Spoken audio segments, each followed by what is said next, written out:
అదే RTV app వార్తల్ని క్షణాల్లో చదివే అవకాశం ఉంటుంది. ఒక న్యూస్ పేపర్, ఒక టెలివిజన్ ఛానల్ మీ చేతుల్లో ఎప్పుడూ ఉంటాయి. 50,000 రూపాయలు లంచం తీసుకుంటూ ఉండగా ఎస్ఆర్ఓ మడకశిర దామోదరం అలియాస్ దామోదరం రెడ్డి అని ఎస్ఆర్ఓ గారు తీసుకుంటూ ఉండగా హనుమంతరెడ్డి దగ్గర కంతరపల్లి తీసుకుంటూ ఉండగా మేము పకడ్బందీగా అతన్ని వాళ్ళ పంచుకోవడం జరిగింది.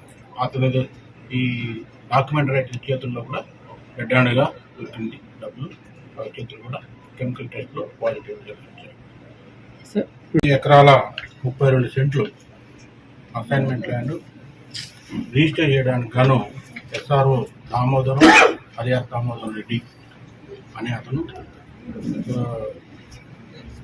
డాక్యుమెంట్ రైటర్ షమీవుల్లా అనే అతని ద్వారా తీసుకుంటూ ఉండగా ఈ కంప్లైంట్ షమీవుల్లాకి ఇవ్వడం జరిగింది. షమీవుల్లా అతను ఇవ్వడం జరిగింది. వెంటనే వచ్చి మేము అదుపులోకి తీసుకోవడం జరిగింది. ప్రస్తుతానికి సబ్ రిజిస్టర్ ఆఫీస్లో అన్ని రికార్డులు పరిశీలించి దానికి సంబంధించిన చర్యలు తీసుకోవడానికి మేము పరిశీలిస్తే ప్రస్తుతానికి సబ్ రిజిస్టర్ మరియు షమీవుల్లా డాక్యుమెంట్ రైటర్ ఇద్దరు కూడా మా అదుపులో ఉన్నారు.